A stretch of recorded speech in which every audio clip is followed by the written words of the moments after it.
খুবই এমনভাবে এর ঘাও হয়েছে বা খুবই পড়ে গেছে, গাভীটা উঠতে পারতেছে না। যেমন এই গাভীটার অ্যাবর্শন হয়ে গেছে, এই গাভীটার বাচ্চা এখনো আছে, কিন্তু দেখেন পাও দিয়ে এমনভাবে হয়েছে, পাউডার খুঁড়ো পড়ে যাওয়ার কারণে আপনার উঠতে পারতেছে না। উঠলেও প্রচুর ব্লাডিং হয়। অ্যান্টিবায়োটিক গাভীর দোয়ায় পাওয়া যাইতেছে না, ব্যথানাশক ওষুধ পাওয়া যাইতেছে। এত পরিমাণ খামারিদের এই খুরা রোগ হয়েছে। শোয়া থেকে দুই একবার ওঠে, কিন্তু তাও অনেক ব্লাডিং হয়। শরীরের এক কথা কন্ডিশন আমাদের এখন গরুর চেয়েও আমরা নিজেরা অসুস্থ হয়ে গেছি। আমি সেদিনকে আলোচনা করছিলাম যে একজন সফল খামারি কিভাবে তার স্বপ্নগুলো ভেঙে যায়, কিন্তু আজ এই বিস্তারিত আরো আলোচনা করব যে এই স্বপ্ন ভাঙার কারণ আপনার বেশি কিছু হয় না। একজন একটা খুরা রোগ, লাম্পি স্ট্রোক হইলেই আপনার খামারের যে প্রোডাকশন তা কমে যাবে এবং আপনার স্বপ্ন যে পর্যায়ে আপনি যাইতে চান সেই স্বপ্নগুলো আপনার ভেঙে যাবে। দেখেন, আমি সেদিনকে বলছিলাম যে আমার এই তিনটা, মানে প্রথম ওই গাভীটার হয়েছে, তারপরে এইটার হয়েছে, তারপরে এইটার হয়েছে, কিন্তু 3 দিনের মধ্যে সব মানে আমার 13টা খামারে ছড়াই গেছে এই খুরা রোগটা। দুধের প্রোডাকশন কমে গেছে, গাভিন গরু একটা অ্যাবর্শন হয়ে গেছে এবং এই গাভীটাও 9 মাসের প্রেগনেন্ট।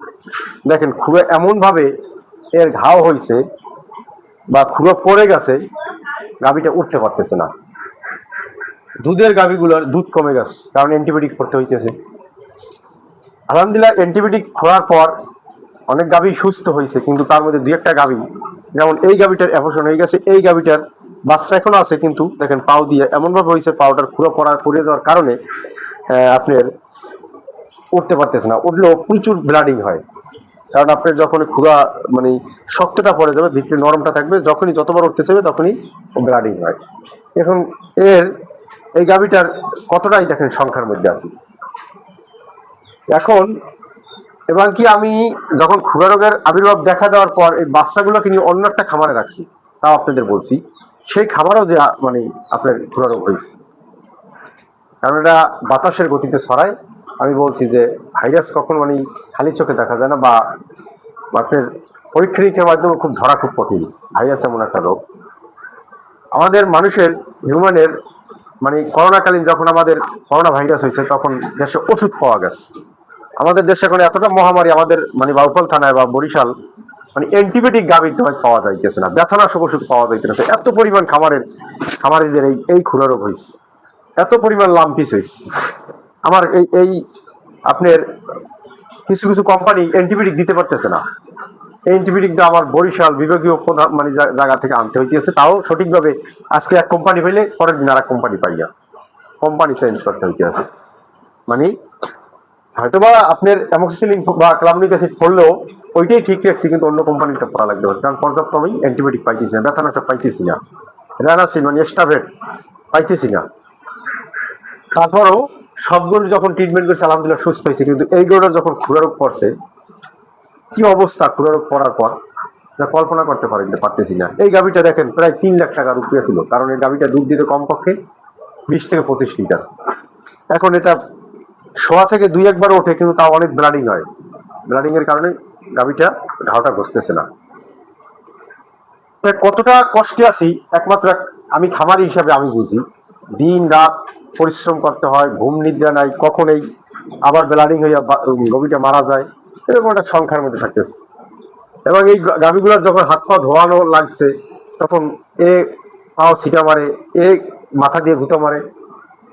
মানে শরীরের এক কথা কন্ডিশন আমাদের এখন গরুর চেয়েও আমরা নিজেরা অসুস্থ হয়ে গেছি।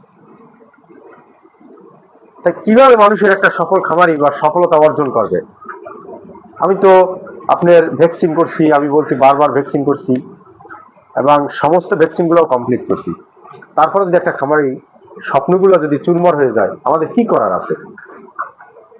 এখন আপনারা অনেকেই বলছেন যে ভাই আপনি কি চিকিৎসা দিয়েছেন, কেন সুস্থ হয় না? আমি সব গাভীকেই চিকিৎসা দিচ্ছি, আলহামদুলিল্লাহ সব গাভী সুস্থ হয়েছে এখন বর্তমান। কিন্তু শুধু খালি এই, আমি আবারও বলতেছি, এইটার শুধু খালি খুরাটা উঠে যাওয়ার কারণে এটা অসুস্থতা বেশি। আমি অ্যামোক্সিসিলিন ক্লাবনিক অ্যাসিড যেই মানে অ্যান্টিবায়োটিকটা আছে, ব্যথানাশক এবং স্টাভেট যখন করছি, যখনই একটু নমুনা দেখছি তখনই আমি করে দিচ্ছি। আলহামদুলিল্লাহ অনেকটাই এখন গাভীগুলো সুস্থ হয়ে গেছে। কিছু গাভীর খালি হয়তো দেখা গেছে একটু খুরায় ঘা হয়েছে, কিন্তু অ্যান্টিবায়োটিক খাওয়ার সাথে সাথে ওটা কাজ করছে, দ্রুত কাজ করছে। কিন্তু এইটা হয়তো আমি 2-3 দিন লেট করছি। হ্যাঁ, 2-3 দিন লেট করার কারণে এই গাভিটার খুরা একটু বেশি আক্রমণ হয়েছে, মুখে আক্রমণ হয়েছে, মুখের ঘাও শেষ ঠিক হয়ে গেছে, কিন্তু এই যে পাও দিয়ে উঠতে হইতেছে বারবারও, যার কারণে আমি এই কোনো প্রকারই এর পাওটা ঠিক হইতেছে না। এই যে একটা খামারের লস, এই লসগুলো কি দিয়ে কাটাবো? এক একটা গাভীকে 7টা অ্যান্টিবায়োটিক করতে হয়েছে। 7টা অ্যান্টিবায়োটিকের দাম হলে আপনার প্রায় 3,000 টাকা করে, এক একটা গাভীর 4,000 টাকা করে আপনার চিকিৎসা চলে গেছে।